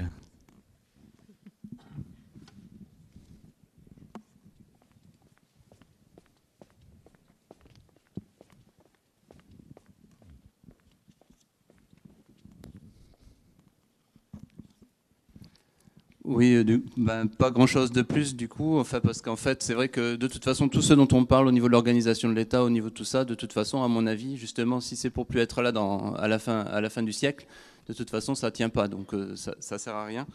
Et je pense que la dette aussi, on parle de dette, mais c'est vrai que la dette écologique, elle fait partie des choses importantes à venir, puisque même au niveau des assurances, des choses qui vont être engendrées, qui commencent déjà de toute façon, on a une dette ça coûte déjà des milliards au niveau des conséquences désastreuses, que ce soit les sécheresses en Afrique, des choses comme ça, où chaque année, on envoie, il y a des milliards qui partent justement pour aider ces gens-là. Enfin voilà. Donc c'est vrai que la dette écologique, elle ne fera qu'empirer. Très bien. Merci. Pour clôturer... Alors, Eberhard, là j'ai retenu le prénom. Voilà. J'ai été 20 ans dans l'industrie, chimie, biotechnologie, pharmacie, et je suis depuis 15 ans, 16 ans, maraîcher en traction chevaline ici à Gaillac. Et j'ai vu dans ma vie personnelle le changement, je dirais, écologique de ma manière de vivre, de manière de se produire très concrètement, en renouant en quelque sorte avec cette tradition d'économie, cette économie de la nature, économie de la matière, pour essayer de valoriser au maximum tout ce que l'homme peut produire. Donc c'est la manière en fait la plus écologique qui soit. Et maintenant je vais vous donner quelques chiffres pour mettre en comparaison cela. Nous avons en France 85% de gens qui travaillent dans les services. Tous services confondus, administration, artisanat aussi, j'inclus tout, que ce soit service public ou privé. Nous avons 10% de gens qui travaillent dans les industries et nous sommes moins de 1% dans l'activité industrielle, vraiment activité agricole. Je dis des actifs agricoles réels, pas seulement les fonctionnaires de l'agriculture qui sont aussi comptés là-dedans. Donc si nous restons toujours à ce point-là, aussi dans la solitude sociale, parce qu'il faut vraiment dire que c'est aussi un gros problème, cette solitude sociale des paysans, puisqu'il n'existe plus dans la société, à part dans le bonheur et dans le pré, on pourrait dire, eh bien, il faut bien voir qu'on ne pourra pas aller vers la transition écologique de l'économie en énergie, de l'économie dans la matière, pour essayer de nourrir tout simplement sainement les êtres humains. Voilà. Très bien. Merci beaucoup. Bien. Vous voulez intervenir? Allez, alors, la dernière. Est-ce qu'il y a d'autres... Non? Alors, la dernière intervention sur ce thème. Oui, alors, je me dis, aujourd'hui, on vit les conséquences, mais on ne parle pas beaucoup des causes. C'est-à-dire, ne faut-il pas repenser à la société de consommation qui nous envahit complètement, tous les jours? Bon, pour ceux qui regardent les émissions de télé avec beaucoup de publicité, ce n'est pas mon cas, mais enfin, beaucoup le font. sans vouloir. Faut-il pas repenser l'utilisation de l'automobile? Je sais que tout le monde est plus ou moins concerné, mais est-ce qu'on prend chaque fois notre véhicule pour de bonnes raisons? Est-on obligé? L'automobile est devenu aujourd'hui un objet comme l'interrupteur électrique ou le robinet d'eau. Je pense qu'il y a beaucoup de personnes qui rentrent dans le bagnole, ils vont chercher leur pain, et ils ne se posent pas vraiment la question des conséquences de cela. Alors ce sont des petites conséquences, mais ajouter les unes aux autres, ça fait beaucoup de choses. Et aussi, une autre chose qui est très importante, qui est le fléau du XXIe siècle, sont les déchets. La France fait partie d'un des pays qui le recycle le moins. Alors, est-ce qu'il ne va pas falloir faire aussi à ce sujet, au sujet notamment des ordures ménagères, ne pas repenser les taxes dans les villes, dans certaines villes, au moins, je dirais dans un premier temps, faire payer dans un ménage je veux dire, une taxe proportionnelle au nombre d'habitants, enfin, au nombre de résidents, et voir rapidement de faire payer les ordures ménagères par rapport au poids. Parce que, bon, il y en a toujours qui disent qu'ils vont décharger ailleurs leur poubelle, et ainsi de suite, mais je crois partout ça s'est fait, ça a eu une bonne conséquence, un bon résultat. Et je pense qu'aujourd'hui, ce qui est important, c'est voilà, de se poser les questions des causes de nos problèmes d'aujourd'hui. Parce que cette société qui court après la consommation, vous avez par exemple le premier jour des soldes, je passais près d'Albi, aux portes d'Albi, c'était, vous n'aviez pas 100 places de parking libres. Donc je pense qu'aujourd'hui, les raisons n'en plus. Et il y a une chanson d'Alain Souchon qui était sortie il y a plus de 25 ans, est-ce que le bonheur, c'est d'avoir ? Et je crois que beaucoup de personnes pourraient se poser cette question-là aujourd'hui. Je vous remercie. Merci. J'ai vu une main se lever. Alors, vraiment la dernière intervention sur ce thème-là. Oui, je voulais partager cet avis et celui de monsieur là-bas, parce que je pense que quand on commence à changer des choses dans son comportement, on observe bien sûr des changements et quelquefois c'est pour du mieux, donc c'est tant mieux. Ce que j'observe à travers finalement tous les thèmes qu'on aborde, c'est que dès qu'il y a un souci, on parle d'argent. Alors c'est bien, il y a des tas de gens visiblement experts pour trouver des solutions, pour trouver des milliards, c'est super. Mais moi je pense qu'il faut aussi s'interroger sur le fait de réfléchir à trouver des solutions, à innover, à changer nos comportements. Et ça, c'est valable pour l'écologie, mais c'est valable pour la citoyenneté.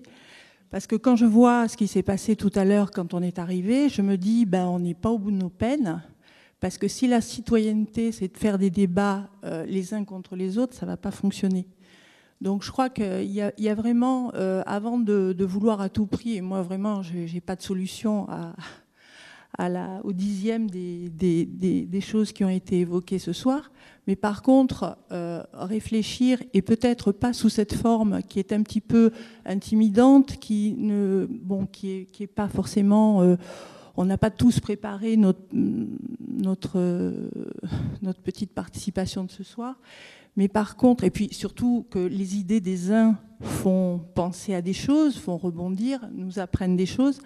Donc je pense que imaginer des débats plus souvent avec une autre forme et qui nous permettent de réfléchir et non pas d'arriver avec nos solutions toutes faites, bonnes ou mauvaises, je n'ai pas de jugement là-dessus, mais je pense que ça serait un petit commencement de quelque chose qui s'appelle faire ensemble. Voilà. Merci de cette intervention pour clôturer donc cette troisième partie. Pardon ? Alors, la der des der. Je ne voudrais pas qu'on puisse dire que j'ai interdit à quelqu'un de s'exprimer. C'est juste que je ne veux pas mettre les deux dernières personnes à dos. Je trouve ça un peu culpabilisant de... Ok, moi je trie mes déchets, j'essaie de manger très rarement de la viande, mais c'est pas moi qui fait que la planète elle est toute pourrie aujourd'hui. Si la planète elle est polluée, c'est l'industrie agroalimentaire. Par exemple, il faudrait imposer dans les écoles publiques que les enfants mangent moins de protéines carnées, moins de viande et de poisson. Par exemple, c'est déjà un geste. C'est vrai que c'est les personnes les plus riches qui prennent l'avion très souvent, c'est eux qui polluent le plus. Moi, à mon échelle, bien sûr qu'il faut éduquer les gens, mais... Et pas subventionner les entreprises polluantes. Oui, bon, il y a plein de... Élise Lucet, oui, elle n'est pas dans la salle, malheureusement. Bref, on a tous notre part à faire, mais je pense que, encore une fois, c'est plus haut que les gros efforts doivent se faire. Voilà. Allez, merci. Écoutez, on a terminé sur le 3e thème. On va aborder le 4e, qui rejoint un peu un certain nombre de préoccupations qui ont déjà été exprimées. Le 4e thème, donc, c'est la démocratie et la citoyenneté. Alors, même méthode. Qui se lance en premier? Alors, Madame Catherine. Ensuite, Michel. Par là, Eric.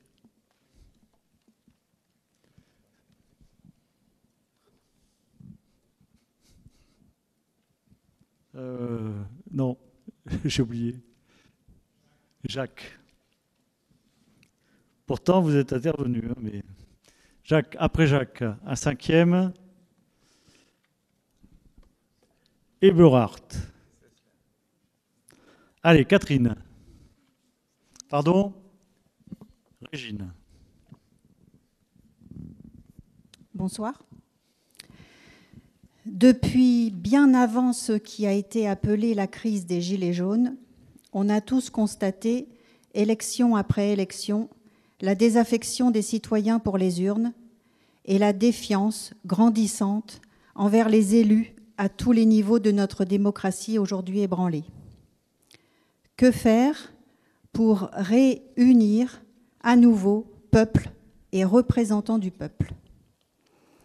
Peut-être pourrions-nous mettre en place, ensemble, une autre façon de décider, de gouverner, toujours représentative, mais plus participative. Je m'explique. Il faudrait peut-être qu'une fois élu, tout élu se tourne et interroge la strate de citoyens qu'il représente. Communal, intercommunal, départemental, régional et national enfin, afin d'avoir un mandat du peuple pour chaque décision, chaque loi à voter, et pas un mandat électoral unique pour 4-5 ans qui exonère de toute interrogation du peuple pendant ce laps de temps. Ensuite, il lui reviendrait de rendre compte, par la même voie, des conditions et des résultats des débats et des votes. Évidemment, ça prendrait du temps. Mais la démocratie est à ce prix, je crois. Elle n'a pas le même tempo que Facebook. On n'aurait plus besoin d'aller à la pêche aux informations pour savoir qui a voté quoi, puisqu'on connaîtrait le mandat donné en amont. On s'intéresserait davantage à la chose politique entre 2 élections. On aurait le sentiment d'exister, d'être reconnu, et on retournerait aux urnes parce que démocratie aurait à nouveau un sens. Les élus cesseraient de penser qu'ils savent et que nous sommes ignorants. Merci.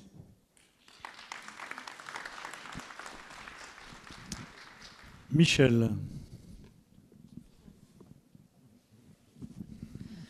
Oui, je vais compléter. La dame m'a pris une partie de ce que je voulais dire. Il est vrai qu'on élit quelqu'un, et puis dans cette répartition, le peuple ne s'y retrouve pas. Alors je voudrais proposer que dans des assemblées, on retrouve tout le monde artisanal, commerçant, agriculteur, dans les assemblées pour redistribuer les idées, parce qu'on voit des choses qui se font, qui sont aberrantes. Et on ne peut rien dire. Un architecte ou un ingénieur fait quelque chose, l'entrepreneur qui le fait, il lui dit on fait une bêtise, mais non, c'est l'architecte qui a dit on continue à faire la bêtise, alors qu'un simple agriculteur l'a déjà vu, quoi. Et puis c'est le fait de participer, que les gens participent. On vient de vivre, je viens de vivre, parce que j'étais agriculteur, les élections aux chambres d'agriculture. Et la participation, ça fait peur. Je m'occupe du 4e collège, c'est-à-dire des anciens exploitants. il y a 11 800 inscrits, il y a eu tout juste 3 500 votants. Et ceux qui sont élus, ils sont élus avec 50% de la majorité, quoi, de ces votants, qui ne représentent un dixième des inscrits, quoi. C'est dramatique, ce système comme ça. Les gens, ils sont dépourvus de toute solution parce que les gens qui sont élus sont dans les élites. On est peut-être au-dessus de la réalité, et quand on va en bas, on coince, quoi, voilà. Alors il faudrait une représentation au conseil municipal ou tout ce que vous voulez, même à l'Assemblée nationale, qui est des agriculteurs, un artisan, un plâtrier, enfin, tout le monde soit représenté. À l'heure actuelle, à l'Assemblée nationale, il y a un agriculteur. Et il y a 450 000 exploitations en France. Bon, c'est quand même navrant. Tout ça, c'est à revoir, quoi. Merci. Éric, d'abord.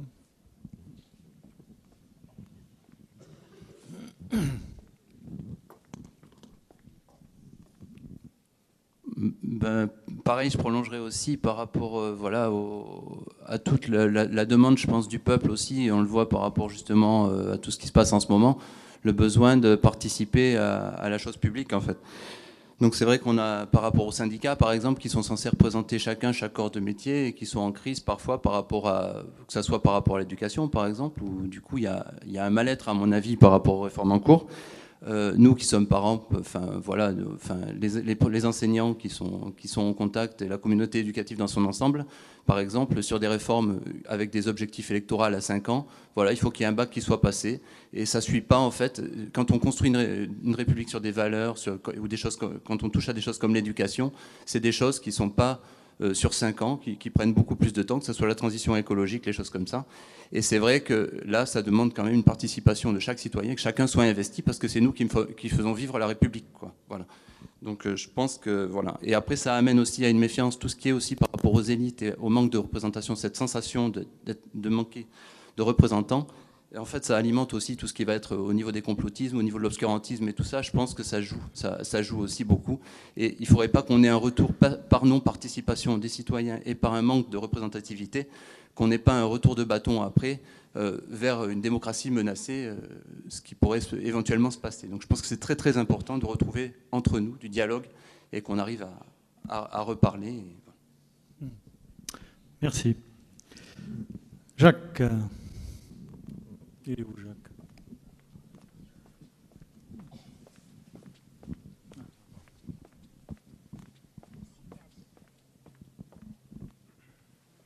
Merci. Tout à l'heure, je disais qu'il faudrait faire une réforme de A à Z de la fiscalité. J'ai l'impression qu'au niveau de la Constitution, il en va à peu près de même. La Constitution, je la trouve, elle a vieilli, elle est plus adaptée. Les gens, effectivement, veulent une participation plus directe. Les partis politiques et les syndicats ne représentent plus grand-chose maintenant. C'est tout à fait regrettable. Je crois qu'il faut absolument revivifier ces institutions-là. Au niveau de la Constitution, je ne sais pas s'il faut la changer, mais en tout cas, il faut la réformer en profondeur. Par contre, il y a une chose dont je suis sûr et certain, c'est qu'il faut absolument changer le mode électoral. Le mode électoral qu'on a de la Ve République, il était fait pour obtenir des majorités réelles par rapport au système de la IVe République, qui est loin d'avoir démérité d'ailleurs. Si on voulait être un peu objectif, la IVe République, effectivement, ça changeait souvent de gouvernement, mais la France a relativement bien fonctionné, elle a relativement bien progressé, et s'il n'y avait eu pas le problème de la guerre d'Algérie, elle aurait sans doute continué à exister. Bon, pourquoi changer le mode électoral? Le mode électoral, il permet à des gens qui ont obtenu très peu de voix, Macron, 18% des inscrits, ça veut dire que 82% n'ont pas voté pour lui. Et par le biais du système électoral, il se retrouve avec une majorité pas d'ailleurs si extraordinaire que ça. Chirac avait fait beaucoup mieux que lui contre Le Pen, que lui a fait contre la fille Le Pen. Et à partir de là, il prétend maintenant dire « Ah, j'ai été élu pour appliquer les réformes de mon programme ». Mais comment peut-on le faire avec 18% des gens qui ont voté pour lui? C'est pas possible. Il faut réussir à trouver un système électoral où effectivement la personne qui va être aux responsabilités puisse s'asseoir sur un résultat probant que tous les Français sont capables d'accepter, y compris ceux qui n'ont pas voté pour lui. Donc je crois qu'il faut une grande réforme de la Constitution et un changement du mode électoral. Je ne sais pas si c'est la proportionnelle intégrale, mais enfin, en tout cas, il faut y réfléchir. Il y a des gens suffisamment compétents à réunir autour d'une table, tout en s'en méfiant que ça ne soit pas des spécialistes, parce que les spécialistes, il faut faire attention avec, mais donc associer les citoyens pour trouver quelque chose qui fonctionne et que chacun ait le sentiment qu'il peut effectivement participer à la vie de la nation. Merci. Alors, Eberhard.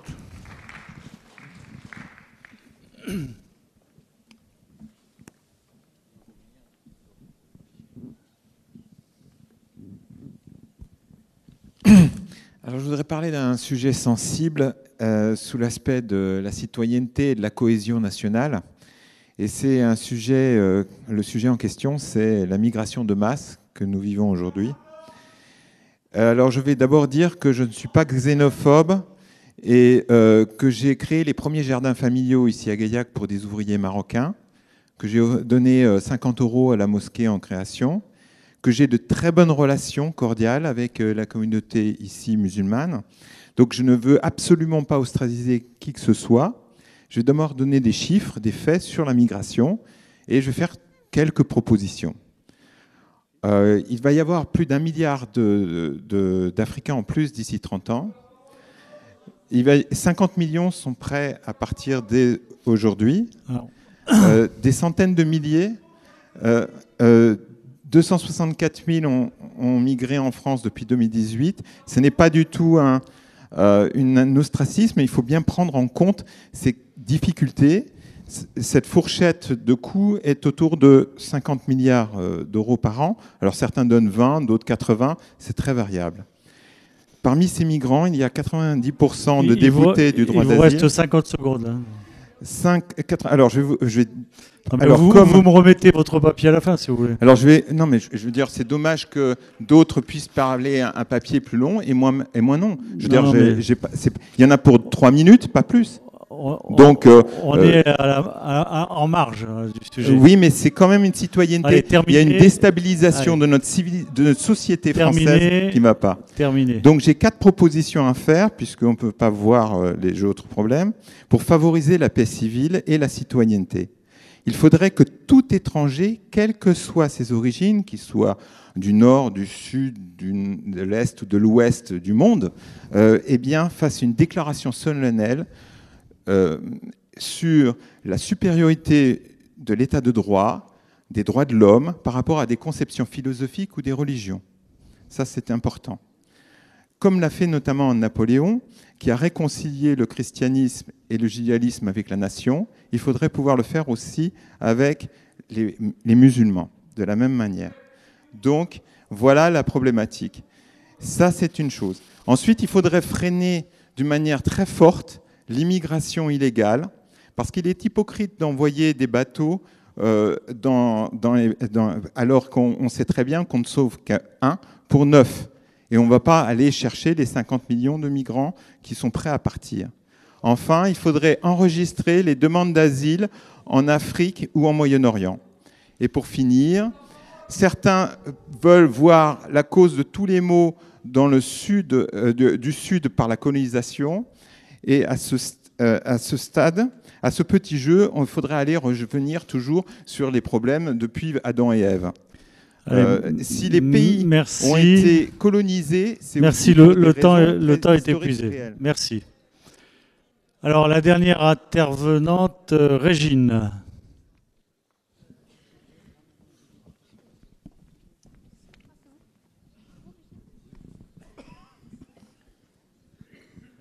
Bon, c'est difficile de passer derrière. Allez-y, allez-y.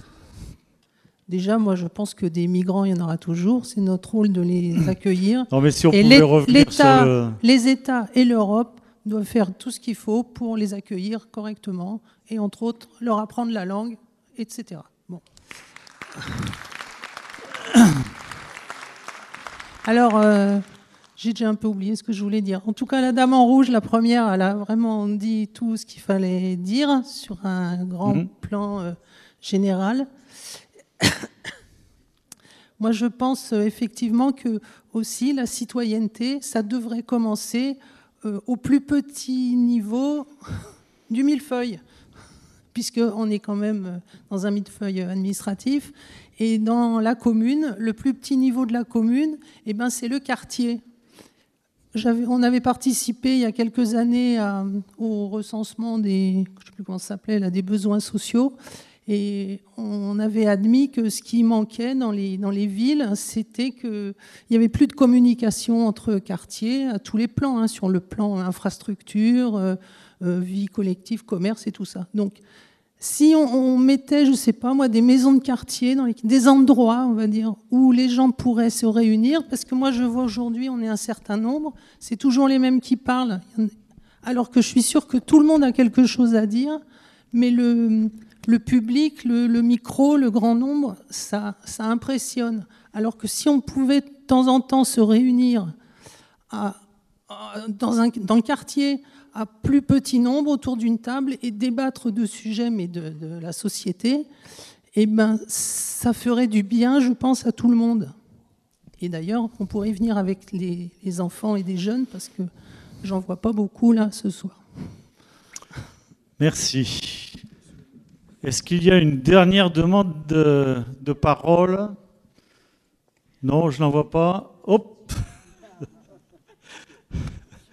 Alors, je prends les 3 mains qui se sont levées. Alors, monsieur Bruno. Ensuite, juste derrière vous, Michel. Et Paul. Et il y avait une dame aussi?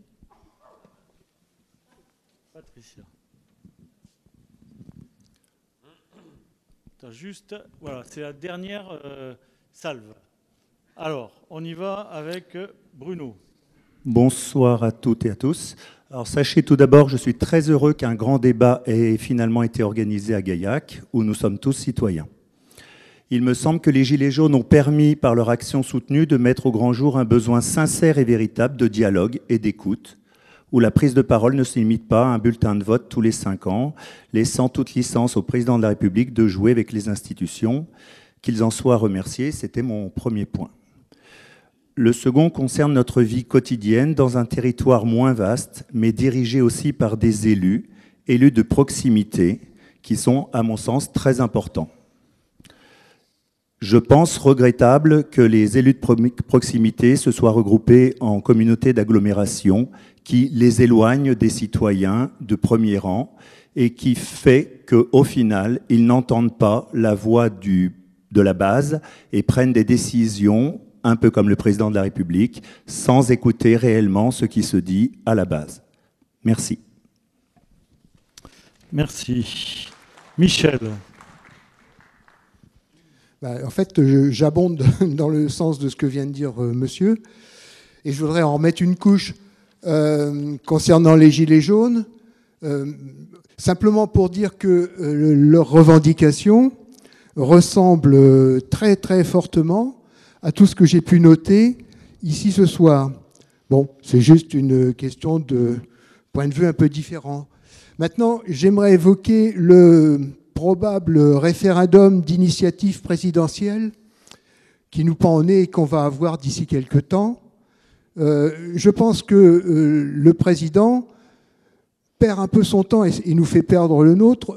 Soit il prend en compte tout ce que nous, ici, avons dit et qui ont été notés, et ce qu'on dit aussi et ce qui a été noté par les Gilets jaunes et qui se ressemble beaucoup, il le prend en compte, il en discute avec les gens qui sont aussi autour de lui et prend les décisions qui s'imposent, mais son référendum ne va servir qu'à nous reposer la même question sous une forme différente.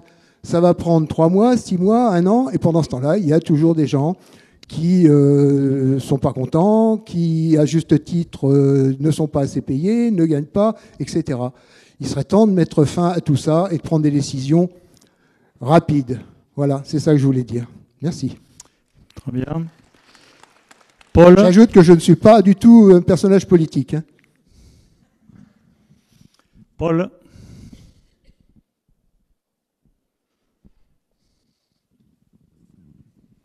Merci. J'ai un avis un petit peu différent de ce qui vient d'être dit. Néanmoins, ça se recoupe. C'est-à-dire que moi, j'ai essayé de jouer le jeu.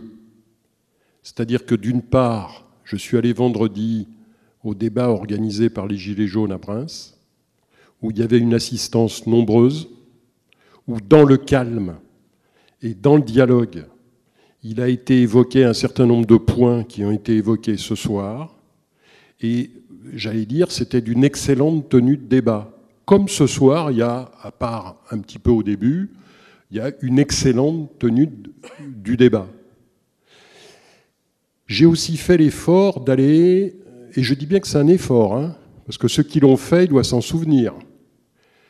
J'ai été remplir les questionnaires des 4 thèmes du site du Grand Débat National.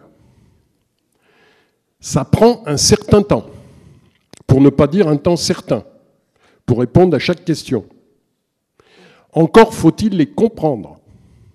C'est-à-dire que si, alors je suppose que ça a été fait avec la plus grande intelligence possible, sûrement plus haute que la mienne, grâce à des intelligences énarchiennes venues de l'ENA du plus profond, parce que, honnêtement, pour arriver à comprendre certaines questions, il faut se lever de bonne heure et avoir fait pas mal d'études.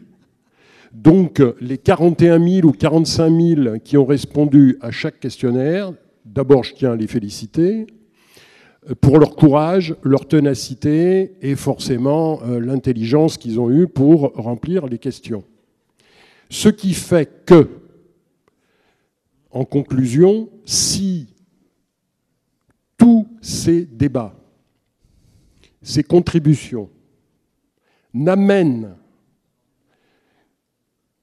qu'à nous amuser avec un référendum sur des QSP, questions à choix multiples, QCM, à choix multiples, j'ai peur que la population française, que les citoyens, non seulement ceux qui actuellement portent des gilets jaunes et sont très en colère, mais aussi une grande masse soient très très en colère et refusent ce type de raisonnement qui nous mène droit dans le mur.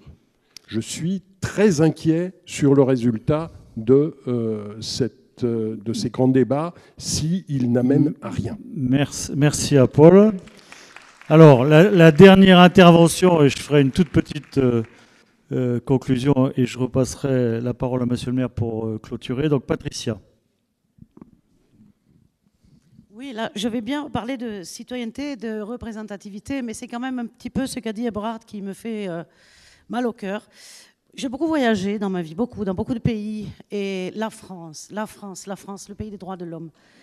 Et finalement, j'ai toujours eu quelquefois, enfin souvent un petit peu honte. Je me suis dit, il y a un décalage entre ce qu'on croit qu'on est et ce qu'on est en réalité. Et j'aimerais bien être aussi représentée, vraiment représentée, parce que la France, c'est ça, et les Français, c'est ça aussi. Et on l'a vu très souvent, et on le voit encore ce soir. La France, c'est des pays d'accueil, c'est un pays humaniste, avec des gens humains qui ont des valeurs humaines. Et il me semble quand même que ces derniers temps, on ne l'a pas trop vu non plus de nos représentants. Et franchement, je crois que là aussi, on devrait faire un effort. S'il y a des valeurs françaises, c'est bien celle-là. Le pays des droits de l'homme, tout le monde le dit dans toutes les langues du monde, la France est le pays des droits de l'homme. Et nos élus, quelquefois, surtout ceux qui sont en haut là-haut, ils l'ont un peu oublié, mais nous, on ne l'a pas oublié. Merci. Merci. Très bien. Alors, juste en guise de conclusion, donc déjà pour vous remercier de votre participation. On a vécu tout ce qu'on peut vivre dans cette démocratie, mais j'ai essayé effectivement à ma place de faire en sorte que ce débat soit le plus respectueux possible, et il en est vraiment ressorti beaucoup d'interventions, des propositions. Je dois vous dire que vraiment 90% de ce qui a été dit ici, on le retrouve un peu dans toutes les réunions. Pour Paul, intentionnellement, je n'utilise pas les questionnaires justement dans mes réunions pour ne pas forcer la main à des réponses ou compliquer, etc. Je préfère que les gens s'expriment, et si c'est pas encore arrivé aujourd'hui, il y a un peu de blanc, on sort les questionnaires, mais je préfère, c'est ce que j'ai fait ce soir, ne pas utiliser les questionnaires. Sur la suite et sur les conséquences ou les décisions qui seront prises. On me pose souvent la question, effectivement. Donc moi, j'ai accepté ce poste bénévole, j'ai oublié de le dire, non rémunéré, par passion, justement, et pour essayer de sortir un peu de cette crise et de réconcilier les Français, parce qu'il en faut des gens comme vous qui venez assister au débat, des gens comme moi qui, bénévolement, même si ça peut paraître surprenant, exercent cette mission. Je vais faire un rapport et je vais faire en sorte, et c'est ce que j'ai dit à monsieur le préfet, j'espère qu'on n'aura pas travaillé pour rien, qu'on n'aura pas organisé ces milliers, parce qu'on doit être à 5-6 000, et le Tarn est un des départements où il y a le plus de débats citoyens, et donc que tout ça ne va pas servir à rien. On est tout à fait d'accord sur les attentes qu'il y a derrière. Voilà, donc je vous remercie. Je vous remercie de la qualité du débat. Bon, ça a été un peu... Mais c'est aussi la vie, et je comprends, et je vais aller discuter 5 minutes avec le monsieur. Je comprends tout ce qui se passe aujourd'hui. Ne croyez pas qu'on est aveugle, sourd et muet. Et je passe la parole à monsieur le maire pour conclure cette réunion, et merci de m'avoir invité. Simplement, merci Didier d'avoir participé, d'avoir surtout animé, pas participé, mais animé ce débat. Mais merci aussi pour la sérénité et toutes les doléances. Ça s'est très bien passé, c'est ce que nous espérions. Mais on sait que Gaillac est une terre d'échange et de partage. Et ça a été le cas ce soir. Bonne soirée à tous. Merci.